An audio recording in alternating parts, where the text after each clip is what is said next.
Hello and welcome back to week 6, and we're talking about chapter 8, intelligence testing.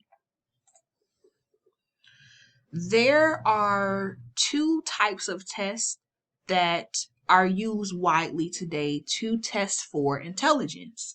The first type of test are the Binet test, and they've come to now be known as the Stanford Binet test. And these were actually the first intelligence tests that there ever were.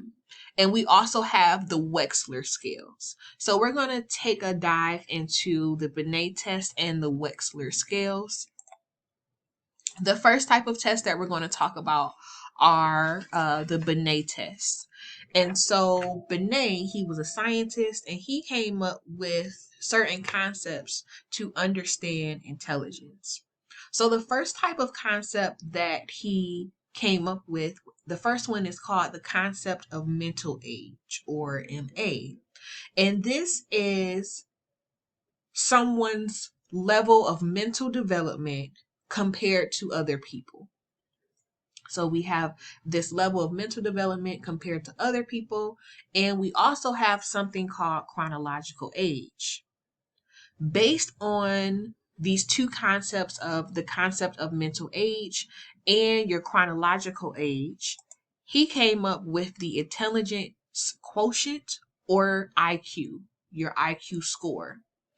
And this is how you would get your IQ score. You would take your mental age and divide that by your chronological age, and you would multiply that times 100, and that will give you your IQ score. So another example, giving it more concretely, if you were your mental age, your concept of mental age, your mental age was 10. That's your mental development level compared to other people around you. It was 10. And your chronological age is also 10. That means 10 divided by 10 would be 1. 1 times 100 is 100. And so your IQ would be 100. If your mental age is greater than your chronological age, then that means that the score would be over 100. If your mental age is less than your chronological age, then that means your score is going to be less than 100. Keep that in mind for the exam, or the quiz, rather. The Binet tests are usually administered anywhere to children anywhere from ages 2 to adult age. And there are certain parts of the test that measure different things, including quantitative reasoning. So they're trying to see if you're able to manipulate numbers and come up with an answer. They also test your short-term memory and if you're able to reason verbally. So they'll ask you a question and then you'll have to provide a verbal answer.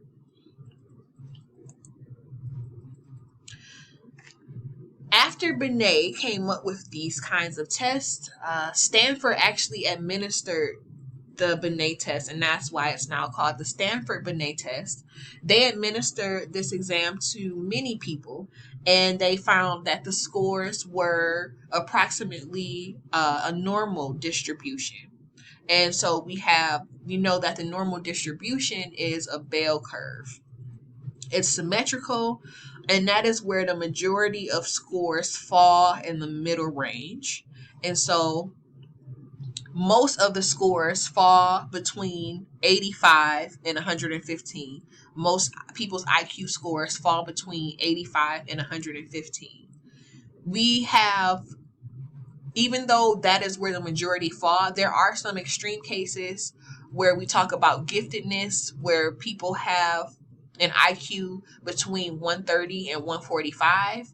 And then we have individuals who are on the lower range of the normal distribution, that have scores between 55 and 70.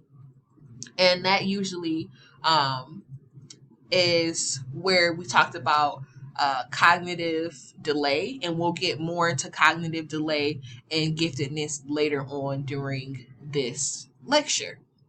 So we talked about Stanford Binet, but I also told you all that another type of test were the Wechsler scales. And so that's what we're going to get into on the next slide.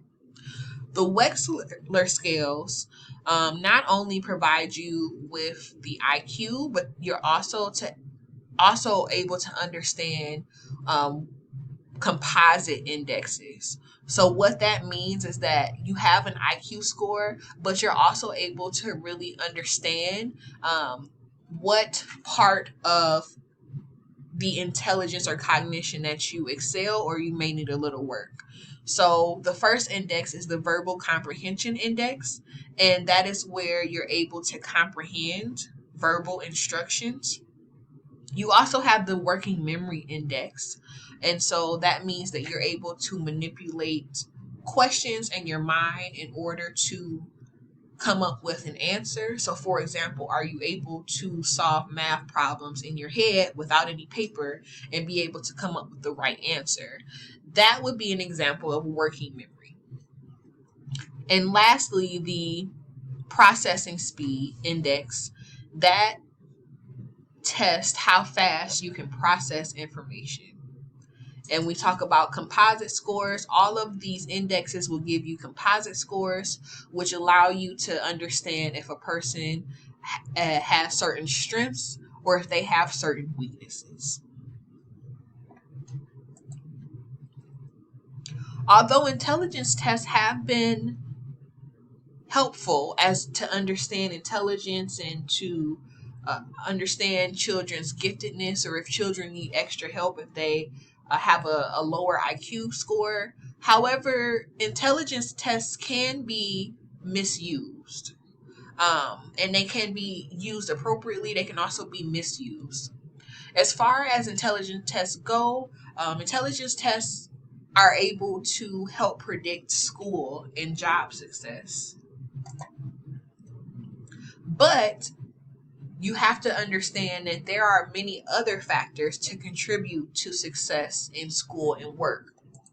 And examples of success, other factors that contribute to success in school and work include motivation to succeed, your physical and also your mental health, and also your social skills.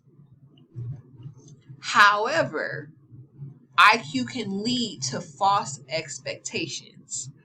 Just because someone has a high IQ, it doesn't necessarily mean that they will succeed in school and at work.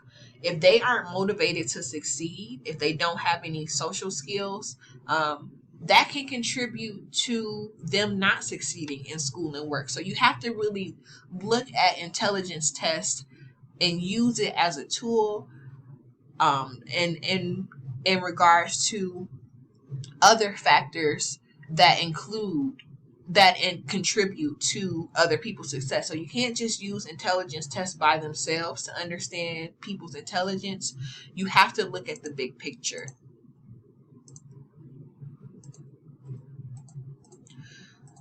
There can also be other reasons why people don't do well on the IQ test. For example, the child's developmental history can play a huge role in understanding or in influencing children's scores. Their medical background, their performance in school or social competencies can really contribute to why children have low scores. Just because a child has, lower scores on an IQ test doesn't necessarily mean that they have issues with cognitive development. Again, the most important thing to note, and that I'm going to continue to say, is that you have to look at the whole picture. The intelligence test is just one part of understanding intelligence and cognitive development.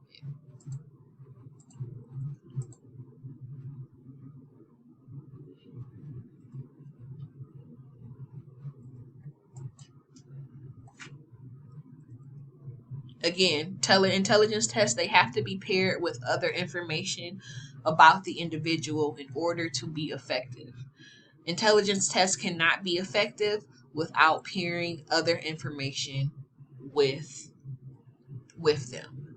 So as you go to be teachers and psychologists and doctors working with children, I want you all to be sure that you use intelligence tests with caution and make sure that you get a whole understanding of the child and their environment.